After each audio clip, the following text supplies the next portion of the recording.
Salam sejahtera Malaysia, denyut nadi suara rakyat bergema di channel ini. Jangan lupa tekan butang subscribe, like dan share. Malaysia kita punya, cintai Malaysiaku, kita jaga kita.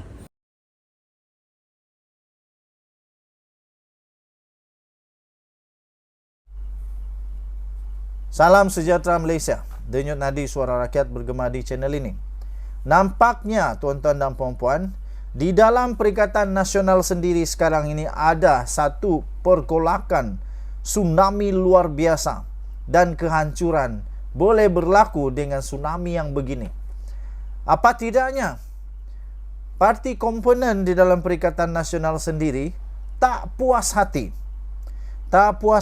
dengan parti komponen yang lain yang ada dalam parti itu sendiri. Saya fikir ini perlu untuk diselesaikan menjelang PRN ini boleh menyebabkan Perikatan Nasional kalah teruk. Cuma saja pada pendapat saya, kalau di dalam parti Perikatan Nasional sendiri susah untuk nak ada kesatuan, nak boleh dikawal, macam mana untuk kita percaya mereka boleh jadi kerajaan yang baik kalau jadi kerajaan sekali lagi? Macam mana kita boleh terima mereka ini okey kalau nak dekat-dekat pilihan raya dah tak bengam? Daripada mykmu.net,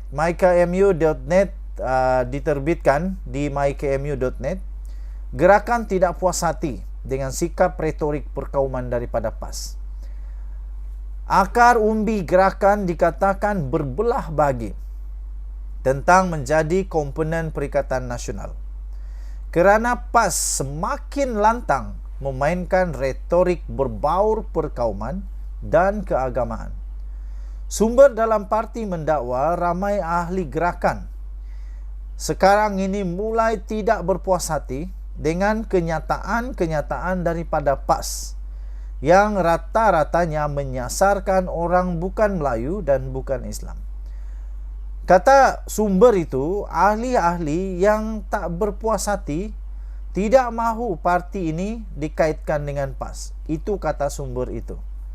Kalau ini benar terjadi, kita bolehlah membuat kesimpulan mudah, kesimpulan fikiran orang-orang kampung bahawa gerakan tak lama lagi akan tinggalkan Perikatan Nasional. Sebab macam mana dia mau tahan kalau dikatakan melalui artikel ini ataupun berita ini, PAS semakin lantang menyasarkan kepada golongan-golongan ataupun sasaran-sasaran tertentu. Manakala gerakan pula ini terasa dan akhirnya ramai akar umbi tak setuju untuk ada kaitan lagi dengan PAS. Walau bagaimanapun mereka itu juga tidak mahu mendesak parti keluar dari PN kerana tidak mau mencetuskan masalah, tambahnya. Menurut sumber lagi, hasil PRU 2022 menunjukkan hubungan dengan PAS menyebabkan pengundi bukan Melayu telah pun mulai menjauhi gerakan. Beberapa pengundi beritahu saya, kata sumber itu, saya suka calon kamu, tapi kami tak mahu sokong sebab kamu bersama PAS. Senarionya seperti ketika kami berkempen bersama UMNO pada PRU 14, kata sumber itu. Menurut sumber itu lagi, ramai juga mahu gerakan kekal bersama PN kerana mahu memanfaatkan kekuatan PAS yang mempunyai penyokong yang ramai. Pada PRU yang lalu, PAS menang 49 kerusi yang tertinggi dalam kalangan parti yang bertanding. Dalam pada itu, sumber berkata ahli yang cenderung ke arah kekal bersama PAS sudah biasa dengan pendekatan PAS, terutama di Kelantan dan Terengganu. Gerakan di Kedah sudah suka bersama PAS kerana mereka akan menjadi kerajaan negeri sekiranya PN berjaya mempertahankan Kedah. Denyut nadi suara rakyat bergema di channel ini. Jangan lupa tekan butang subscribe, like dan share. Bye-bye. Salam sejahtera Malaysia, denyut nadi suara rakyat bergema di channel ini. Keputusan pendakwaan adalah berdasarkan keterangan kertas siasatan, dan keputusan pendakwaan itu bukan berdasarkan kepada dendam-dendam politik, bukan berdasarkan kepada nak rosakkan image kah, nak bunuh karakter kah, bukan. Tetapi keputusan pendakwaan adalah berdasarkan keterangan kertas siasatan. Akhirnya, Jabatan Peguam Negara AGC tampil kerana ramai orang duk hentam sekarang ini bahawa kononnya ada pendakwaan terpilih dan sebagainya. Akhirnya Jabatan Peguam Negara tampil menegaskan bahawa sebarang keputusan untuk mendakwa mana-mana individu adalah berdasarkan kepada keterangan dalam kertas siasatan tanpa memihak kepada mana-mana pihak, kepada mana-mana siapapun. Jadi selepas ini janganlah duk hentam kataan ada apa, ada motif politik lah dan sebagainya. AGC dalam kenyataan hari ini berkata, keputusan pendakwaan juga dilakukan berlandaskan kepada teras integriti bagi memastikan mangsa, saksi, tertuduh dan orang awam memperolehi keadilan yang sewajarnya, selaras dengan bidang kuasa peguam negara yang diperuntukkan mengikut perkara 145/3 Perlembagaan Persekutuan. Menolak dakwaan AGC kononnya melakukan pendakwaan terpilih, ia menegaskan bahawa keputusan untuk mengenakan pertuduhan terhadap mana-mana orang adalah berdasarkan kepada keterangan dan fakta hasil daripada penyiasatan dan bukannya atas desakan mana-mana pihak atau faktor yang lain. Sehubungan itu, Jabatan Peguam Negara menafikan dakwaan wujudnya pendakwaan terpilih bermotif politik dan penganiayaan persecution terhadap mana-mana individu yang melakukan kesalahan di bawah mana-mana peruntukan perundangan, katanya. Tambahnya, sekiranya terdapat keterangan dan bukti kukuh bahawa mana-mana individu telah melakukan kesalahan di bawah mana-mana peruntukan undang-undang, individu itu akan didakwa oleh Jabatan Peguam Negara berdasarkan peruntukan undang-undang tanpa mengira status dan latar belakang orang yang didakwa, katanya. Kenyataan itu telah dikeluarkan berikutan dakwaan bahawa berlakunya pendakwaan terpilih yang bermotif politik dan penganiayaan dalam pendakwaan kes baru-baru ini. AGC tidak merujuk kepada mana-mana kes dalam kenyataan itu, tetapi ianya dipercayai berkaitan dengan dakwaan pembangkang dan beberapa pihak lain. Kononnya pendakwaan ke atas Menteri Besar Kedah Sanusi Matno mengikut Akta Hasutan 1948 semalam sebagai penganiayaan yang berunsur politik dengan menyalahgunakan perundangan negara. Semalam Muhammad Sanusi yang juga pengerusi PN Kedah merangkap Ketua Pengarah Pilihan Raya PN Pusat didakwa di Mahkamah Session dan Mahkamah Magistrate Selayang atas 2 pertuduhan menghasut. Beliau dituduh mengikut Seksyen 4-1-E Akta Hasutan yang mengeluarkan kata-kata menghasut berhubung pelantikan Menteri Besar Selangor dan penubuhan kerajaan perpaduan dalam ceramah politiknya minggu lalu. Muhammad Sanusi dituduh melakukan perbuatan yang mempunyai kecenderungan menghasut dan menyebut perkataan yang mempunyai kecenderungan untuk membangkitkan perasaan tidak setia terhadap mana-mana raja. Denyut nadi suara rakyat bergema di channel ini. Bye-bye. Salam sejahtera Malaysia. Denyut nadi suara rakyat bergema di channel ini. Berita terbaru yang baru kita terima pastinya akan menyebabkan ramai orang terkejut. Tetapi ampun tuanku, beribu-ribu ampun, sebab hati harap diampun. Saya setuju dengan Kebawah Duli Yang Maha Mulia Sultan Kedah ini. Ini amat perlu untuk dilakukan supaya mengelakkan adanya penunggang-penunggang agama, adanya orang-orang yang tak bertanggungjawab, adanya orang yang menyalahgunakan masjid, adanya orang berpolitik tak sihat di masjid. Jadi kerana itu tuan-tuan dan puan-puan yang dihormati sekalian, baru sebentar tadi diterbitkan di astroawani.com, yaitu titah daripada Kebawah Duli Yang Maha Mulia Sultan Negeri Kedah. Ampun tuanku, beribu-ribu ampun, sembah patik, mohon diampun. Sultan Kedah akhirnya keluarkan titah bahawa baginda tidak berkenan untuk golongan gunakan masjid untuk berpolitik. Sultan Salahuddin Sultan Badli Shah bertitah bahawa baginda tidak berkenan dengan tindakan segelintir pihak di negeri Kedah yang menggunakan masjid untuk berpolitik. Tuan-tuan dan puan-puan yang dihormati sekalian, saya menyokong apa yang dititahkan oleh Seri Paduka Baginda Yang di-Pertuan Agong. Dengan itu tuan-tuan dan puan-puan, kita berharap siapapun parti, terutamanya mereka yang selalu saja menggunakan masjid untuk berpolitik, cepat bertobat. Cepat-cepatlah bertobat, insaflah. Itu tidak diperkenankan oleh Kebawah Duli Yang Maha Mulia Sultan Kedah. Jangan sampai ada pula selepas ini yang ditangkap kerana ingkar, kerana menderhaka kepada titah Sultan Negeri Kedah pula.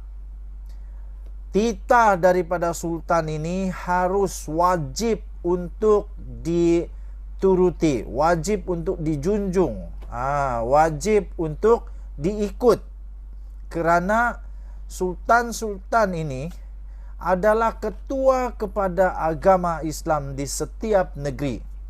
Maka dengan itu baginda-baginda Sultan mempunyai hak kuasa mutlak untuk tidak memperkenankan golongan yang suka berpolitik di rumah-rumah ibadah. Itu tak betul. Kalau nak berpolitik, pergi berpolitik di tempat politik. Pada saya, tempat beribadah, tak kiralah apa agama pun, adalah tempat yang suci, tempat yang sepatutnya tak dicampur adukan dengan politik. Apatah lagi kalau terjadi pula ketika ceramah di dalam rumah ibadah, tak kiralah rumah ibadah apa, tiba-tiba membuat fitnah pula di dalam rumah ibadah tersebut. Itu namanya pada pendapat saya sudah dosa bertambah dosa. Lepas tu dosa tu dibuat pula di rumah Tuhan. Aduh, itu memang tak patut berlaku.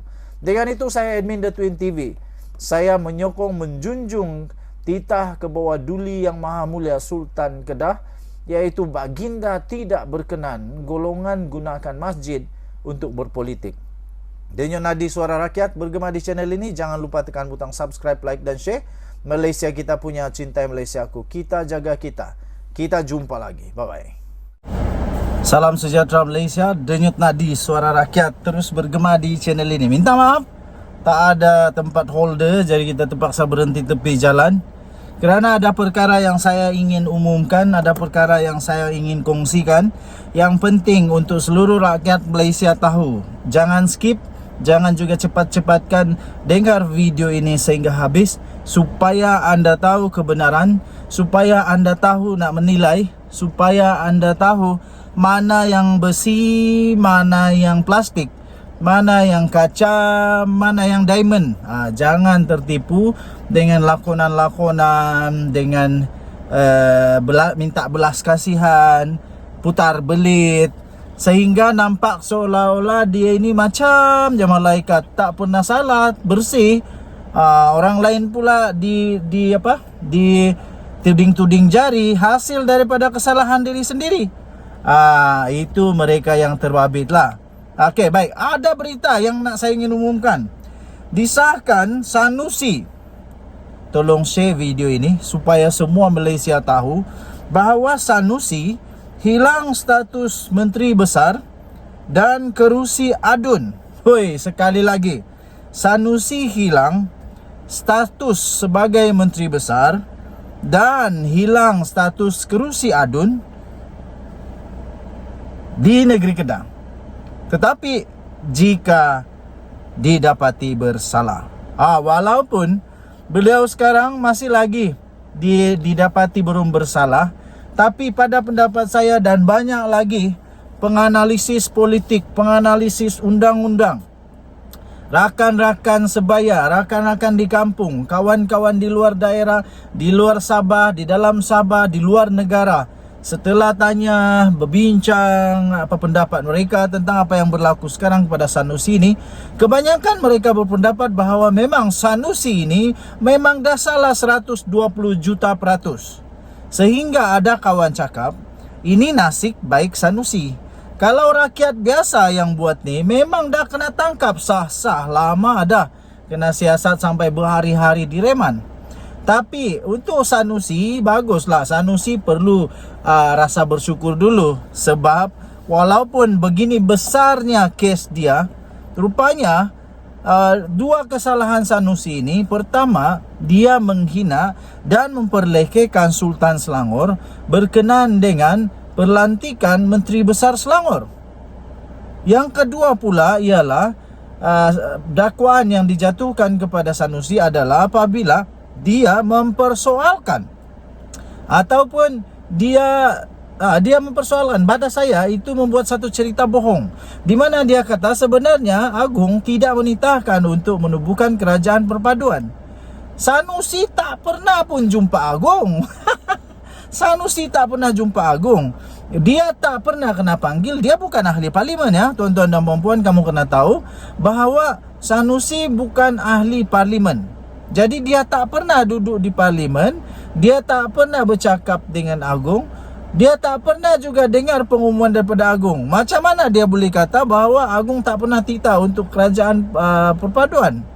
Ternyata Sanusi kantoi lagi. Kali ini Sanusi hilang status MB dan kerusi adun jika didapati bersalah. Of course, apalagi kalau Sanusi ditangkap, dipenjarakan.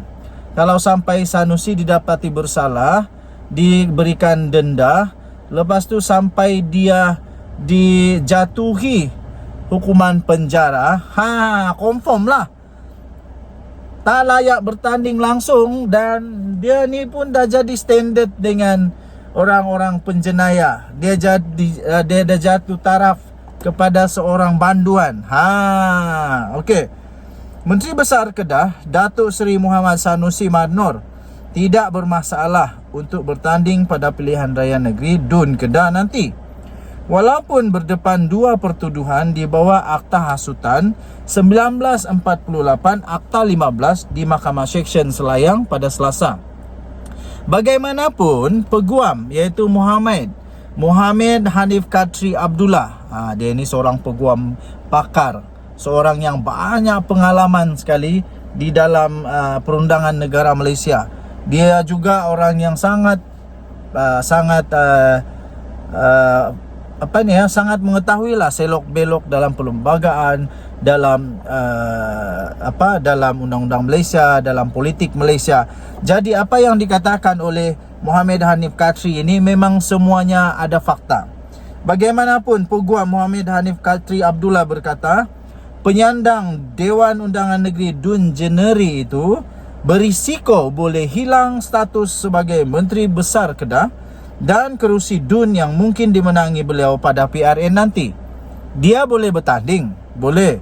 Tapi kalau dia dapati bersalah pada bulan Oktober ini, sebab pendengaran nanti bulan Oktober, dan selepas itu, selepas dia dapati bersalah, kalau dia didapati bersalah, dia terpaksa juga untuk letak jawatan, hilang kelayakan dan masuk penjara, didenda pula. Paling teruk, memalukan. Memalukan. Dan dia akan melekat di dalam sejarah hidup Sanusi bahawa dia adalah pengkhianat kepada raja, pengkhianat kepada Agung. Lepas itu dia juga tidak menghormati perlembagaan negara Malaysia dan tidak setia kepada raja. Dia juga didapati seorang yang seorang yang pandai pura-pura lah. Jelas Muhammad Hanif Katri, dia kata senario itu hanya benar-benar berlaku jika Sanusi disabitkan bersalah dan dijatuhkan hukuman melebihi had hukuman yang membawa kepada ketidaklayakannya untuk menjadi wakil rakyat. Jadi kalau Sanusi didenda dengan denda yang melebihi had untuk membolehkan dia ditarik balik segala kelayakan itu, maka dia akan gugur semuanya. Dan lagi kalau dia dipenjara melebihi had yang dinyatakan pun dia akan hilang kelayakan. Saya pasti ramai orang yang nak tengok Sanusi bebas. Tapi saya juga pasti ramai juga orang yang nak tengok Sanusi kena penjara. Terutamanya rakyat negeri Selangor yang sangat sayang kepada sultan mereka, of course. Saya pun berasa begitu. Kalaulah di tempat saya adalah orang Selangor, saya pun tak suka sultan saya yang saya kasihi, yang saya hormati, yang saya junjung kedaulatan kena main-main pula begitu. Jadi saya setuju dengan Datuk Seri Azalina Osman Said. Dia kata tak akan selesai dengan hanya minta maaf saja. Kemudian Patik juga bersetuju dengan titah daripada Baginda Sultan Selangor bahawa isu tentang Sanusi belum selesai. Walaupun ada menghadap Pesuruhjaya PAS Negeri Selangor, tapi Baginda bertitah bahawa isu itu belum selesai. Saya setuju. Okey, jadi kita doakan semoga keadilan berlaku dengan baik. Denyut Nadi Suara Rakyat bergema di channel ini. Kita jumpa lagi. Selamat pagi Malaysia. Bye bye.